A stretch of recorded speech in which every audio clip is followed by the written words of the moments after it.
आज हम सीखेंगे कि बुद्धि की आत्मा होती है। हमें बुद्धि भी एक क्या है? आत्मा है। बुद्धि क्या है? आत्मा है। कहे बुद्धि आत्मा है। आमीन, हालेलुया। अय्यूब की पुस्तक उसका 28 का 28 पढ़ेंगे। अय्यूब की पुस्तक निकालेंगे और उसका 28 का 28 पढ़ लेंगे।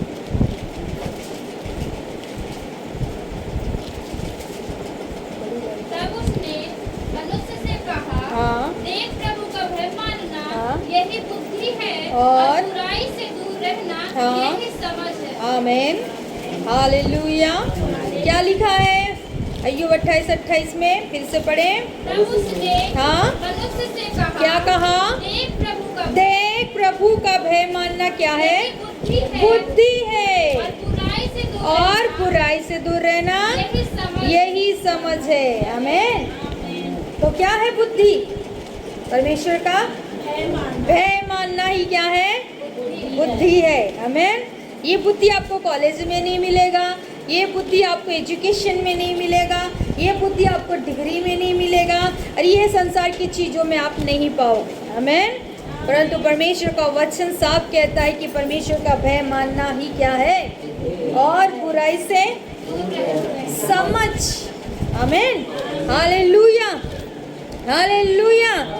तो परमेश्वर हमको सिखाता है, परमेश्वर हमें भय मानना सिखाते हैं और हमें बुद्धिमान बनाते हैं। हमें नीति वचन 1:7 में भी क्या लिखा है? नीति वचन 1:7 में, नीति वचन 1:7 निकालेंगे। यहोवा का भय मानना हाँ, बुद्धि का मूल है। हाँ, लिखा यहोवा का भय मानना ही क्या है? बुद्धि का मूल है। और बुद्धि और शिक्षा मूढ़ लोग मतलब मूर्ख लोग ही उसको तुच्छ जानते हैं। आमीन, हालेलुया। तो लिखा यहोवा का भय मानना ही बुद्धि का क्या है? बस। आमीन, हालेलुया। यदि बुद्धिमान बनना चाहते हैं तो एक ही काम करना पड़ेगा। आप चाहते हो कि आपके बच्चे बुद्धिमान बने, आप चाहते हो कि आप बुद्धिमान रहे, आपका घराना बुद्धिमान रहे, तो एक ही काम करना है। क्या काम करना है? यहोवा का भय मानना। आमीन, हालेलुया, हालेलुया। क्योंकि इसको केवल मूर्ख ही तुच्छ ही लोग हैं जो व्यर्थ जानेंगे, वो परमेश्वर की बुद्धि को ग्रहण करना नहीं चाहते। आमीन, हालेलुया। और इसी का पढ़ेंगे हम नीति वचन 2:6 भी। क्योंकि हाँ, बुद्धि यहोवा ही देता है। हाँ, ज्ञान और समझ की बातें उसी के मुंह से निकलती हैं। आमीन, हालेलुया। बुद्धि कौन देता है? आमीन, यहोवा ही हमको क्या देती है? बुद्धि। बुद्धि की आत्मा देता है। और ज्ञान और समझ की बातें किसके मुंह से निकलती है? यहोवा के मुंह से निकलती है। आमीन। हम इतने बुद्धिमान नहीं है, हमारे पास इतनी समझ नहीं है। आमीन। संसारिक लोगों के पास संसारिक बुद्धि है, संसारिक समझ रखते हैं वो। आमीन। लेकिन जो आत्मिक लोग होते हैं वो आत्मा की बुद्धि को लेकर चलते हैं। हमारे पास जो बुद्धि है उसकी आंखें हैं, मालूम है? बुद्धि की आंखें होती हैं। आमीन। बुद्धि की भी आंखें होती है, मन की आंखें होती है, इसको बोलते हैं मन की आंखें। पौलुस ने कहा मेरे मन की आंखों को खोल। वो बुद्धि की आंखें को बोल रहा है, अपनी बुद्धि की आंख को खोल दे। आमीन, हालेलुया, हालेलुया। यशायाह क्या कहता है 11:2 में? यशायाह 11:2 में बुद्धि एक आत्मा है। यशायाह 11:2 में क्या लिखा है?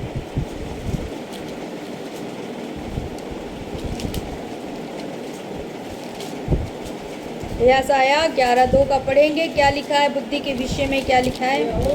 हाँ, यहोवा का आत्मा बुद्धि और समझ का आत्मा, युक्ति और पराक्रम का आत्मा, ज्ञान और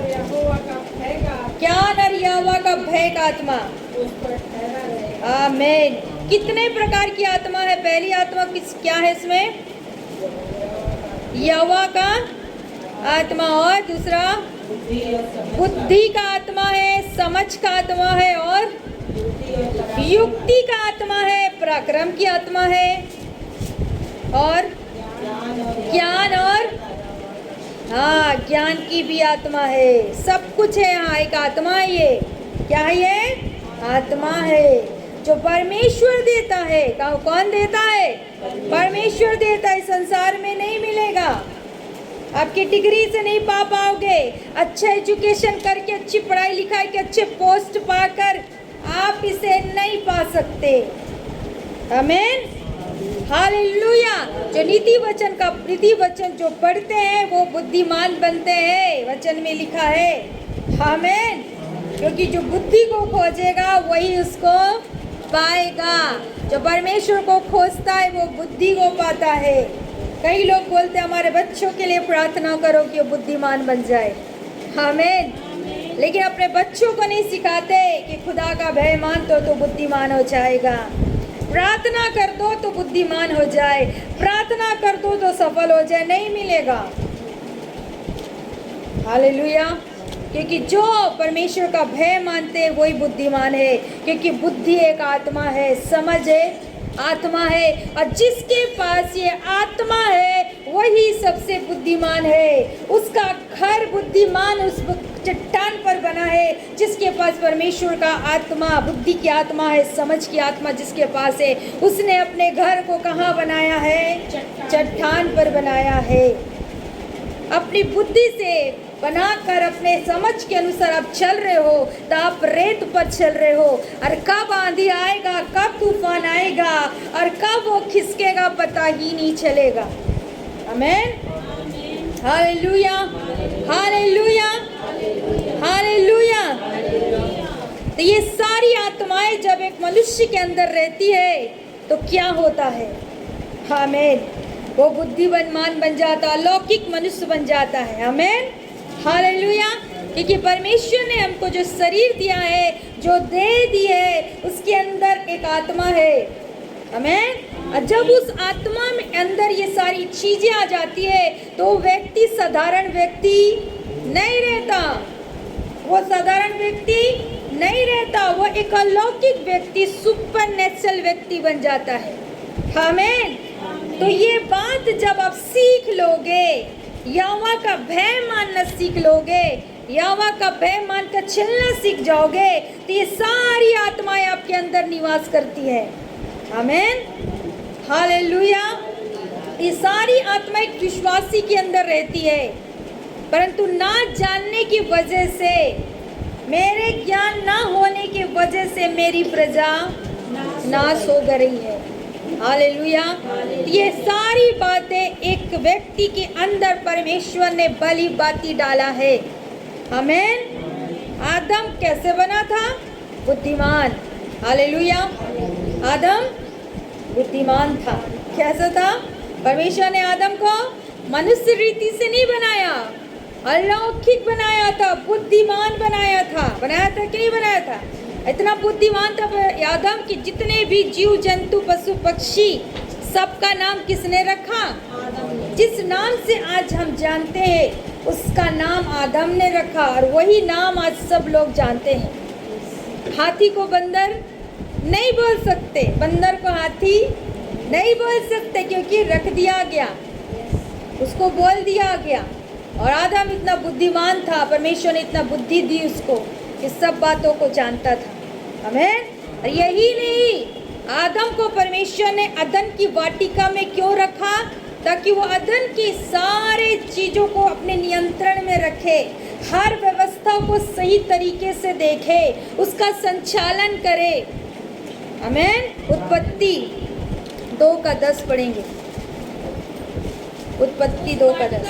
हाँ, उस वाटिका को सींचने के लिए एक महानदी अदन से निकली है, वहाँ से आगे आगे बहकर 4 धाराओं में बट गई है। आमीन, हालेलुया। उत्पत्ति 2:10 में जब अध्ययन करना तो देखना कि अदन की वाटिका से क्या निकल रही है?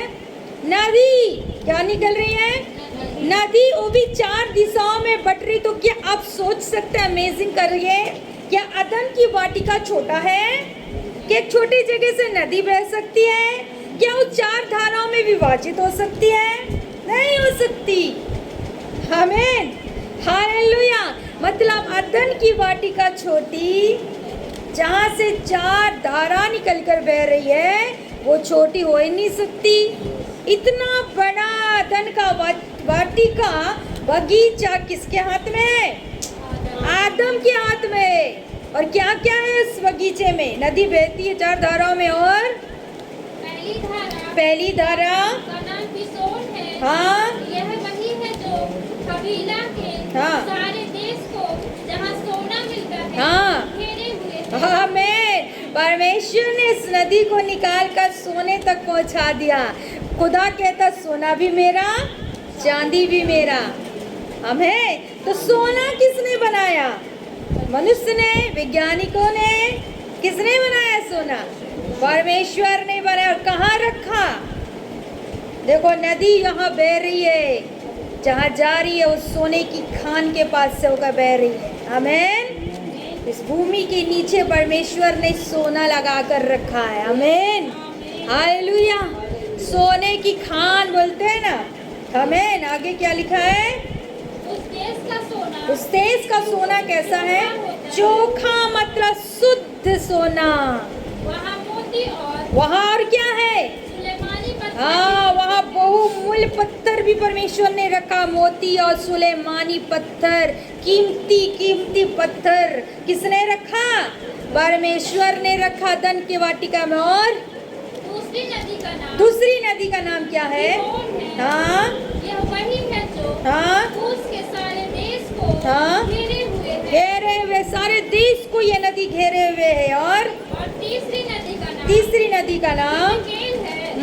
यह वही है जो असूर के पूर्व की ओर बहती है। आमीन। ये असूर के पूर्व की ओर से क्या कर रही है?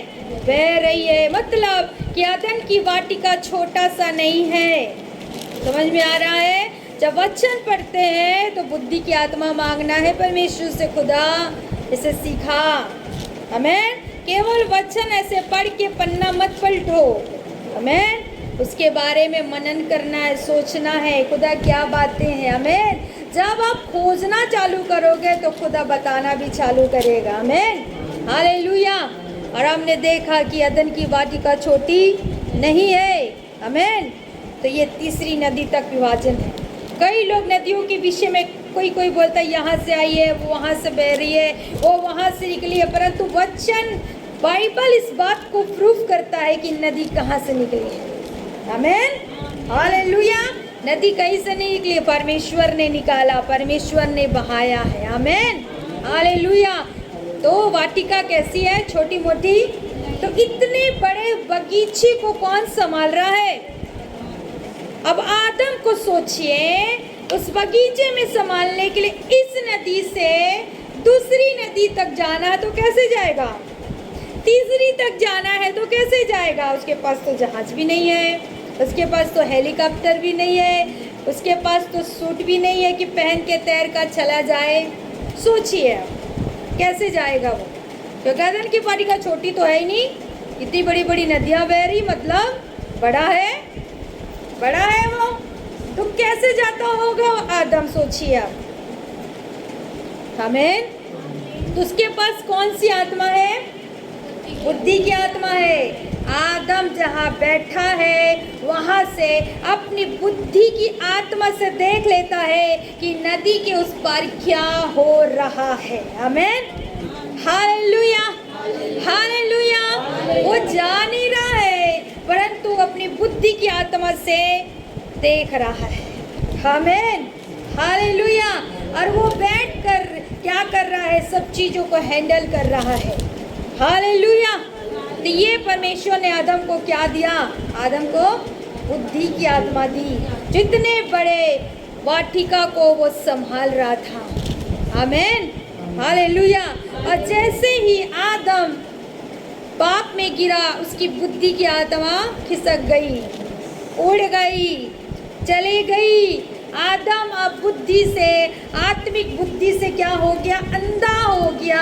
अब वो एक साधारण मनुष्य बन गया। समझ में आ रहा? उसका अलौकिक जीवन खत्म। अब वो अलौकिक चीजें देखना बंद। समझ में आ रहा? दुष्ट क्या करता है?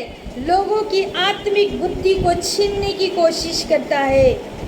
परमेश्वर जानता है, दुष्ट मालूम है दुष्ट को कि परमेश्वर ने एक मनुष्य के अंदर एक अलौकिक आत्मा को डालकर भेजता है संसार में, और दुष्ट उसी के पीछे लगा रहता है। आमीन, हालेलुया। और आदम ने जो पाप किया, जो गलती कर दी, उसके वजह से वो सब चीज़ें उसके जीवन से जाती रहे।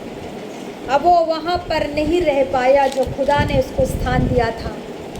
आमीन, हालेलुया। तो परमेश्वर चाहता है कि खुदा ने जो बुद्धि दी है, आत्मिक बुद्धि, आत्मिक समझ दी है, उसको संभाल के रखना है। उसको चोरी मत होने दे, किसी को छीनने मत दे, शैतान के हाथों में मत बेच दे, क्योंकि खुदा जब देता है तो उस चीज़ को संभालना है। आमीन, हालेलुया, हालेलुया। सिमसोन, आमीन, सिमसोन को सब जानते हैं। आमीन, न्यायों की पुस्तक में सिमसोन है। आमीन, हालेलुया। सिमसोन ने क्या किया? आमीन, परमेश्वर ने उसको अभिषिक्त ठहरा था। उसके पास भी बुद्धि की आत्मा थी, वो बलवान था। परमेश्वर ने उसको बलशाली बनाया था कि नहीं बनाया था? आमीन, हालेलुया। परंतु उसके पीछे भी कौन लगा है? दुष्ट लगा है।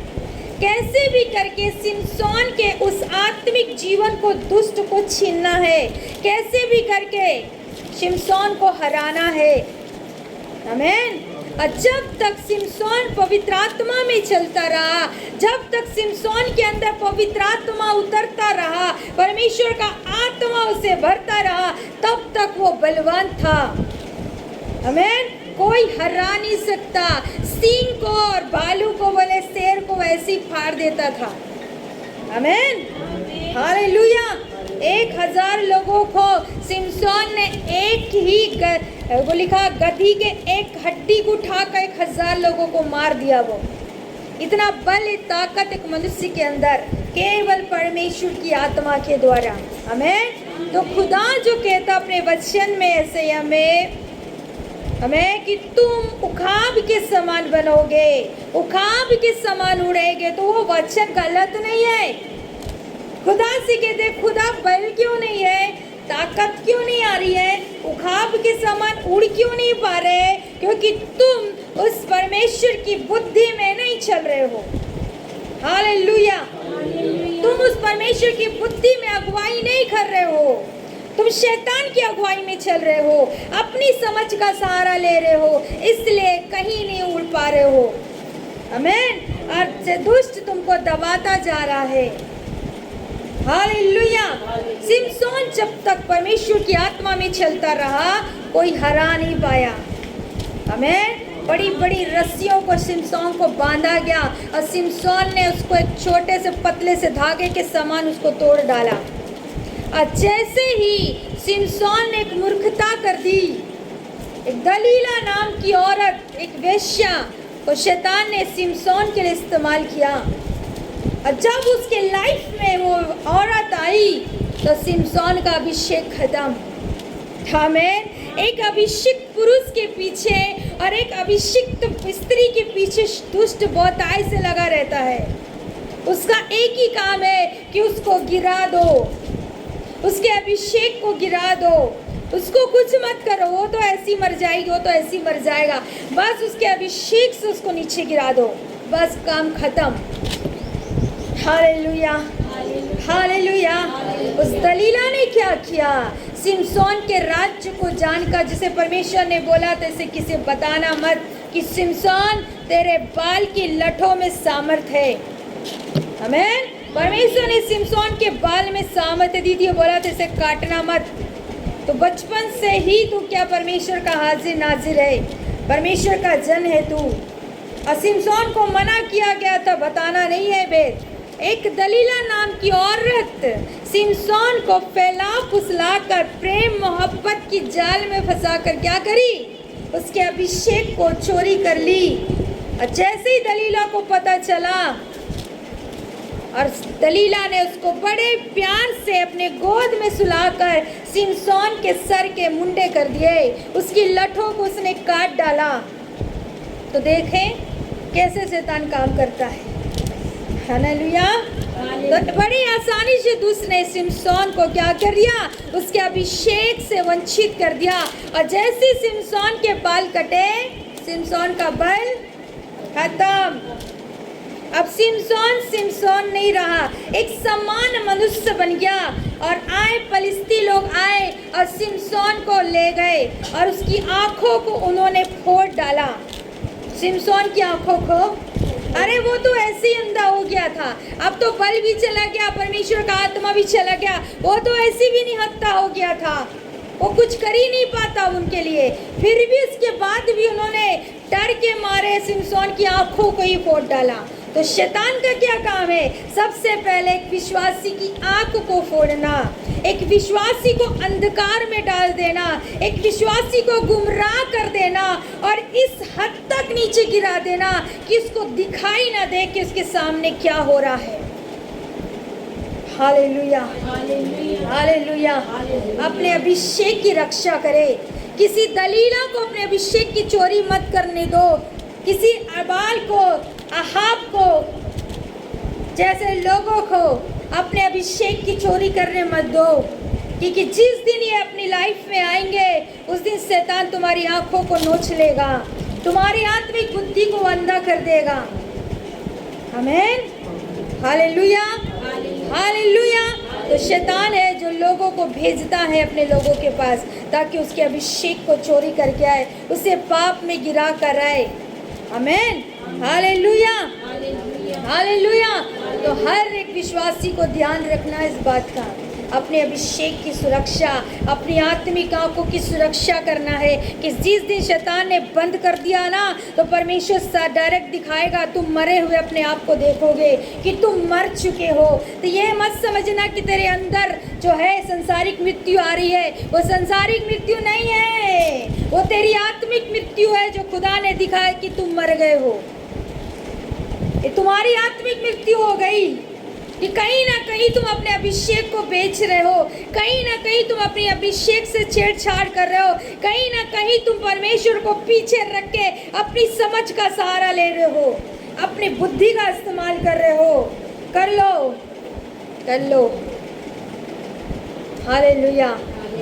परमेश्वर फिर कुछ नहीं कर पाएगा तुम्हारे लिए। सिमसोन के लिए फिर कुछ नहीं कर पाया खुदा ने।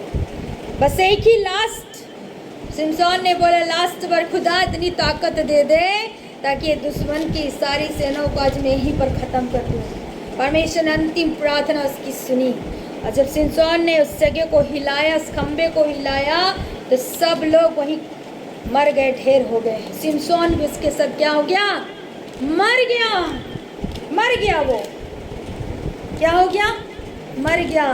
जब तुम अपने अभिषेक को ऐसे बेच देते हो, लोगों के हाथ में दे देते हो, अपने आप को खिलवाड़ करने देते हो, तो वो शैतान आपके अभिषेक के साथ खिलवाड़ करता है, वो चोरी कर लेता है, अंधा बना देता है, बेबहरा बना देता। तुमको सूझ नहीं पड़ेगा। दलीला ने ऐसा गुड़ खिलाया सिमसोन को, ऐसी प्यार मोहब्बत के जाल में मीठी मीठी बातें की कि सिमसोन को अपनी बात को उगलना ही पड़ा, उसे बताना ही पड़ा। तो समझो कि दुष्ट कैसे काम करता है विश्वासी के अंदर। कुछ नहीं करेगा वो, उसको मालूम है कि मनुष्य के अंदर कौन सी कमजोरी है। कुछ नहीं हो पा रहा है भैया, इसको तो व्यभिचार के पाप में गिरा दे, इसको तो पाप करा दे, या संसार के कोई चकाचौंध दिखा दे, कोई अच्छा चीज़ दिखा दे कि ये लालच में गिर जाए, ये व्यभिचार में गिर जाए।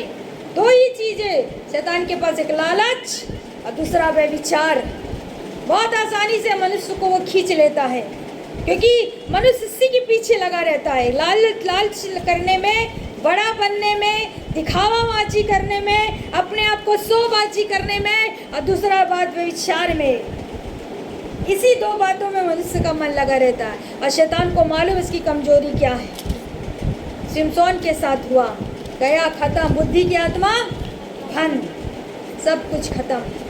राजा सुलेमान के पास आते हैं। आमीन। जब मैं राजा सुलेमान को पढ़ रही थी, बहुत आनंद, और अंदर से बहुत मुझे आनंद मिल रहा था कि वाह खुदा, क्या मेरा परमेश्वर है, क्या मेरा खुदा है, कितना भला, कितना बुद्धिमान है खुदा।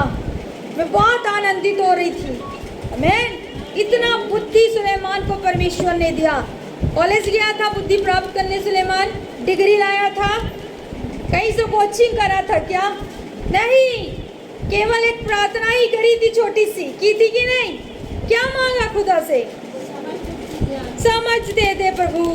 क्या है कि समझ इतना दे दे कि तेरे जो मेरे बाप ने मेरे लिए छोड़ के गया खुदा ने समाज सकूं, बस इतना बुद्धि दे दे। तू कुछ नहीं मांगा, धन दौलत कुछ नहीं, इतनी समझ दे दे खुदा कि मैं इनको संभाल सकूं। मैं क्या संभालूंगा इनको, मैं हूँ क्या जो इनको संभाल सकूंगा। परमेश्वर की ये बातें पसंद आ गई। आमीन, हालेलुया। हम इतना मांगते हैं, एक भी विश पूरी नहीं होती है। सुलेमान ने एक ही चीज मांगी, खुदा बोलता अरे ये क्या मांगा सुलेमान तूने, ये क्या मांग लिया? परमेश्वर बोला ये क्या मांग लिया सुलेमान? अरे ये मांगा है, ये ले। जो नहीं मांगा वो भी ले ले। हमें जो नहीं मांगा वो भी ले ले तू। पहला राजा 3:12, पहला राजा 3:12 पढ़े।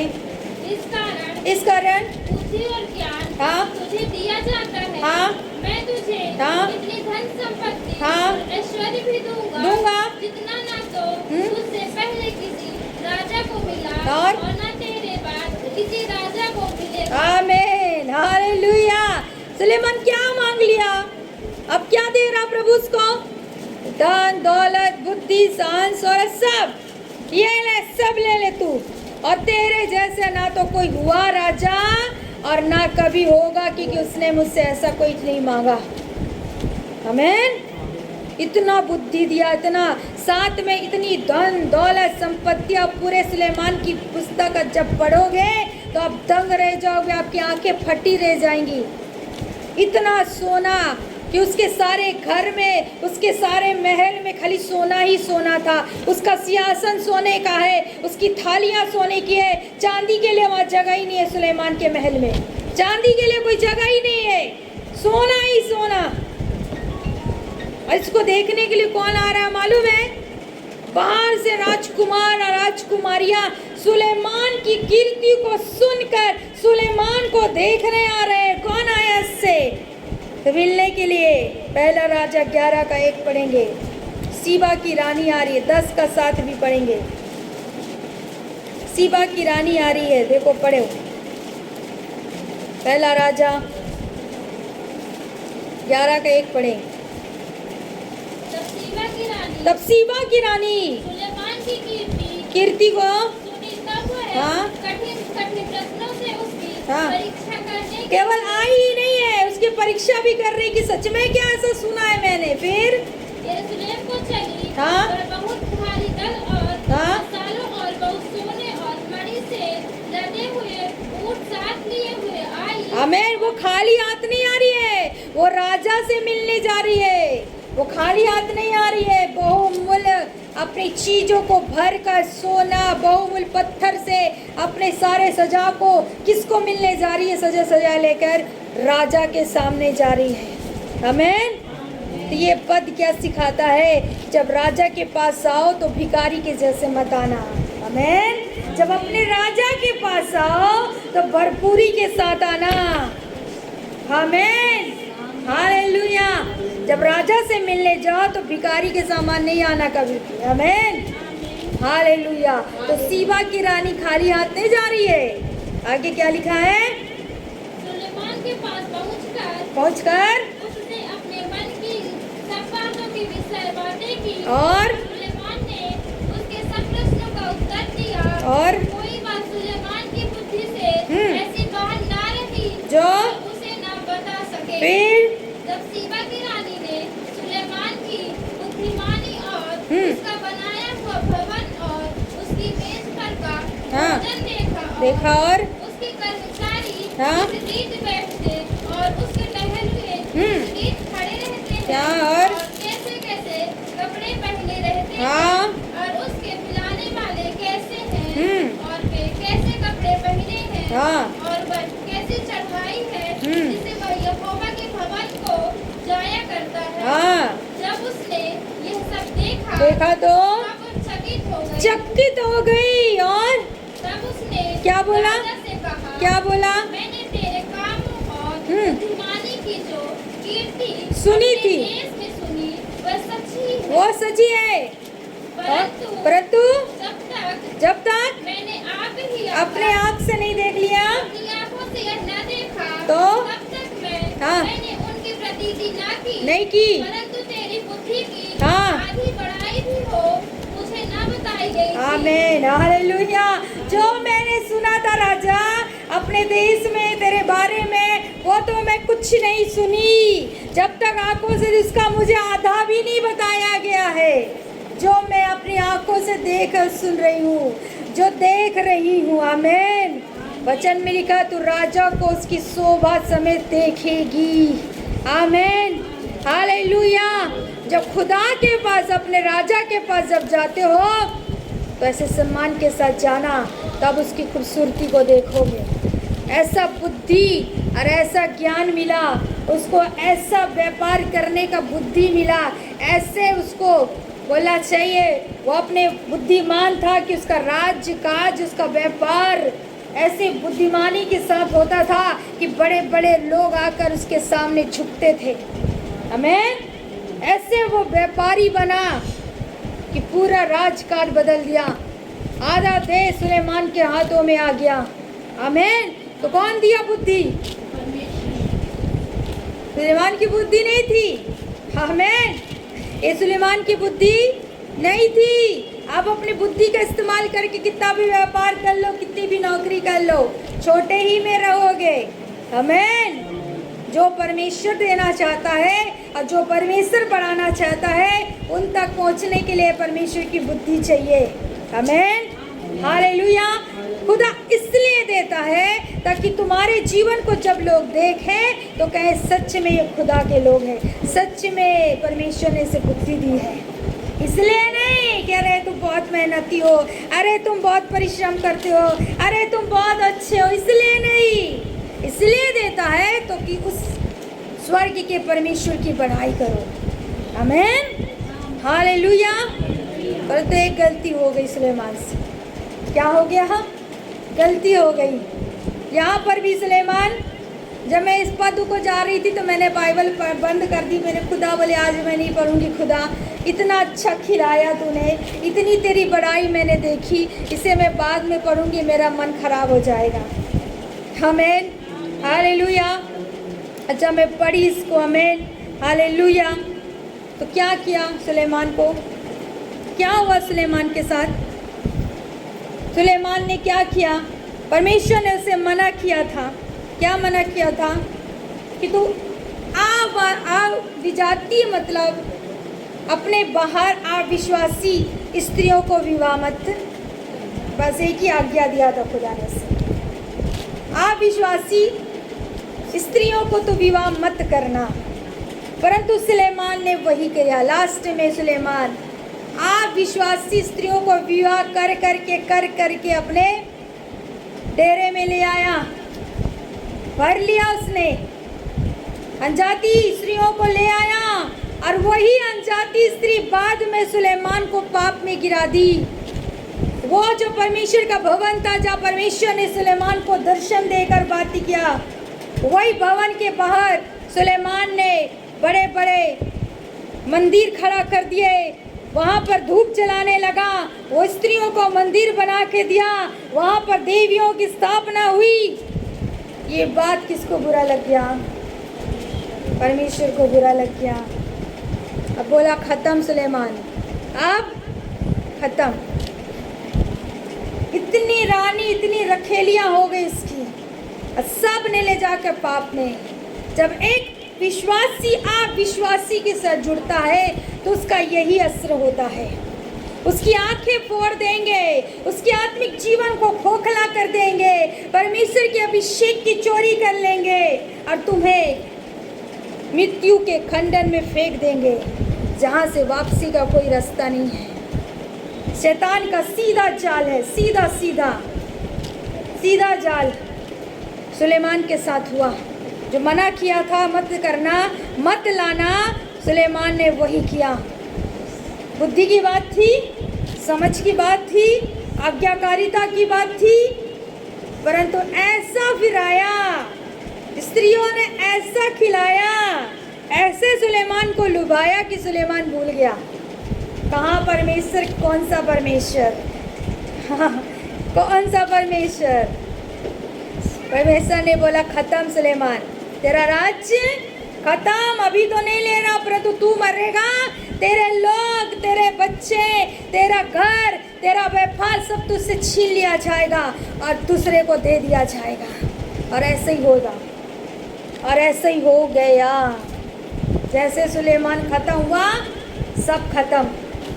शत्रु आए, चढ़ाई किए, लूटे और ले गए। आमीन। उसके बाद सुलेमान के बाद जितने राजा बैठे सब व्यभिचारी और पापी निकले और राज स्थिर नहीं रह सका। अभी पिछले समय एक आई थी, खुदवाई चल रही थी यरूशलेम में। कहाँ पर खोद रहे? भूमि के नीचे दबा हुआ है सुलेमान का रहस्य, उसके भवन का रहस्य खुदाई कर करके निकाल रहे, पता कर रहे सुलेमान के पास क्या था। आज भी वो आश्चर्य कर रहे हैं। आमीन, हालेलुया। तो परमेश्वर झूठा नहीं है, परमेश्वर सच्चा परमेश्वर है। आमीन। तो जो बुद्धि खुदा ने दिया है उसे संभाल के रखना है। बुद्धि एक क्या है? आत्मा है। बोले आत्मा है। मेरे पास बुद्धि की आत्मा है, मेरे पास समझ की आत्मा है। आमीन। तो इसको बना कर रखना है, इससे बचा कर रखना है कि जितने लोगों ने वचन पढ़कर देखना, जो अपनी बुद्धि और समझ की रक्षा किए, परमेश्वर ने उसे राजा बना कर रखा है। आमीन। वो कभी हारे नहीं, वो कभी भी नाश नहीं हुए। आमीन, हालेलुया। एलीशा के पास क्या थी? बुद्धि की आत्मा थी कि नहीं थी? थी। तभी तो वो क्या किया? अपने रूम में बैठा, अपने कमरे में बैठकर उस अरामी सेना को देख रहा है कि चारों तरफ से घिर गए हैं, लेकिन गेहजी की आंखें बंद है, बुद्धि की आत्मा नहीं है, इसलिए वो डर रहा था। परंतु एलीशा ने देखा कि नहीं देखा? देखा। क्या देखा उसने? परमेश्वर के स्वर्गदूतों को देखा। वो अपनी जगह से बैठकर बाहर के दृश्य को हाँप लिया। एक परमेश्वर के जन जिसके अंदर बुद्धि की आत्मा होती है, वो बाहर की चीज़ों को अपने जीवन में समझ लेते कि बाहर क्या होने वाला है। आमीन, हालेलुया, हालेलुया। जब एक कुल्हाड़ी पानी में गिर गया, लोगों ने बोला हाय कुल्हाड़ी मांगी हुई थी, क्या करे? एलीशा ने अपनी आत्मिक आंखों से देखा कि नहीं देखा? उसकी बुद्धि खुली। उसने क्या बोला लोगों को? क्या करो, क्या करो? एक लकड़ी पानी में डाल दो तो क्या हो जाएगा? ऐसा होता है क्या? आपका कोई चीज़ पानी में गिरी, आप कुछ फेंकोगे ऊपर आ जाएगा? किसने बोला तो हुआ?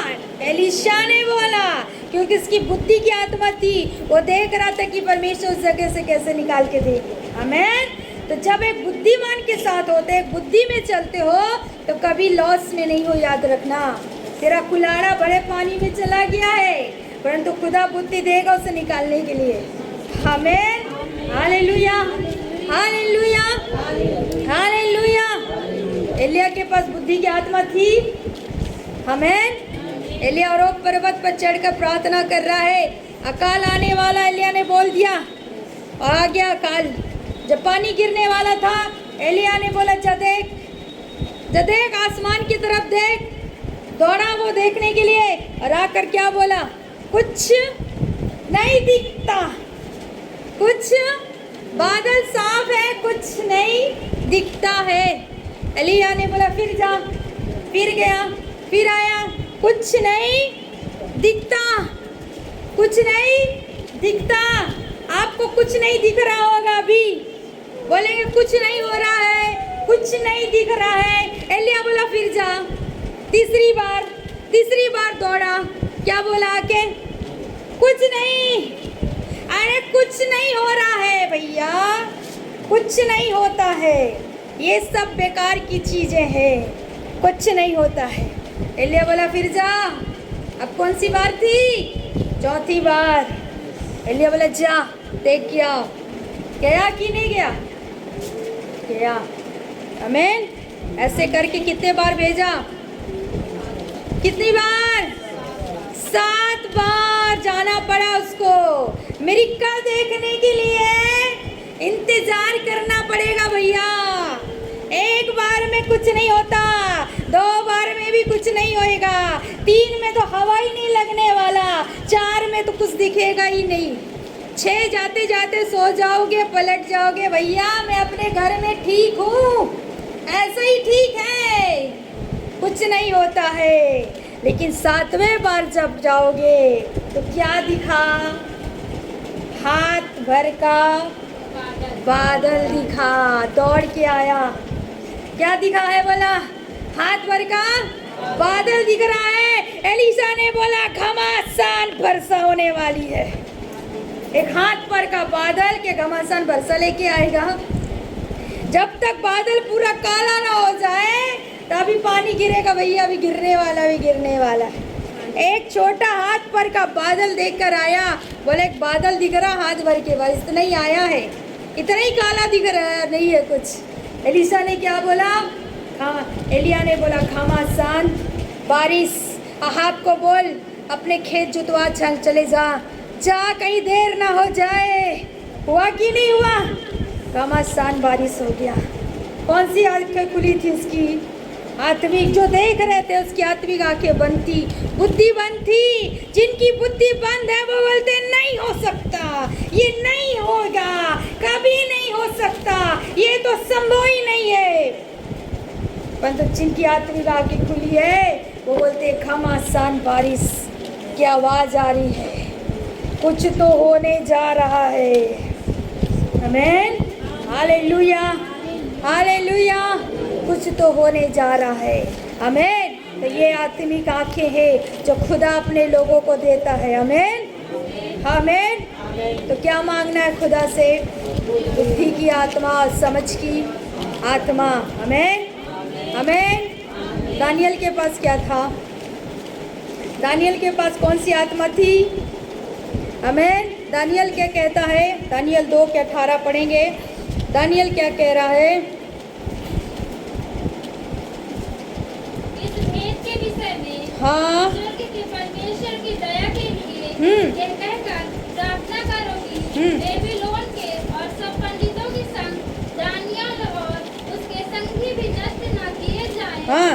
तब वह भेद दानियल को रात के समय दर्शन के द्वारा प्रकट किया गया। प्रकट किया। तब दानियल ने स्वर्ग के परमेश्वर का यह कहकर धन्यवाद क्या क्या बोला? परमेश्वर का नाम युगानुयुग धन्य है। हाँ। क्योंकि बुद्धि और पराक्रम उसी के हैं, समयों और ऋतुओं को वही बस रुक जाएंगे अभी। दानियल किस लिए प्रार्थना कर रहा था परमेश्वर से? राजा को सपना आ गया, राजा को समझ नहीं आया, तांत्रिक भी आया, पंडित भी आया, सब आए, जोशी आए, परंतु कोई भी राजा के सपनों को बता। राजा ने क्या बोला? सब लोगों को मार दो। वहाँ दानियल भी है, सदरक भी है, अबोदको भी है, मेस्को भी है। दानियल ने बोला रुक जाओ। आमीन। दानियल गया अपने लोगों के साथ, कहाँ बैठ गया? प्रार्थना में बैठा कि नहीं बैठा? क्या मांग रहा है परमेश्वर से? बुद्धि मांग रहा है, समझ मांग रहा है। परमेश्वर क्या देखा राजा ने? बता ना, क्या बोल रहा है? परमेश्वर बता ना, राजा ने क्या देखा है? परमेश्वर बताया। आमीन। तांत्रिक से पूछने जाओगे, जोशी से पूछने जाओगे, कुछ नहीं मिलेगा भैया। आमीन। परमेश्वर से जिस दिन पूछोगे उस दिन खुदा बताएगा क्या है। आमीन। परमेश्वर ने बताया। तब दानियल क्या बोलता है कि धन्य है इस्राएल का परमेश्वर। क्या है? क्या बोलता? और परमेश्वर का नाम युगानुयुग धन्य है, क्योंकि बुद्धि क्योंकि बुद्धि और पराक्रम और पराक्रम उसी उसी के हैं। बोले बुद्धि और पराक्रम परमेश्वर के हैं। बोले बुद्धि और पराक्रम परमेश्वर के हैं। जब वचन पढ़ो तो सामत के साथ पढ़ा करो। आमीन, आमीन। क्योंकि वचन जीवित है, तलवार है, हथौड़ा है जो सीधा अंदर ठोकता है। आमीन। तो बुद्धि और पराक्रम किसकी है? परमेश्वर की। और आगे क्या लिखा है? समय और ऋतुओं को वही बदलता है और राजाओं का अस्त और वह उदय वही करता है और बुद्धिमानों को बुद्धि, बस ये क्या लिखा है? सब कोई बोले बुद्धिमानों को बुद्धिमानों क्या करता है?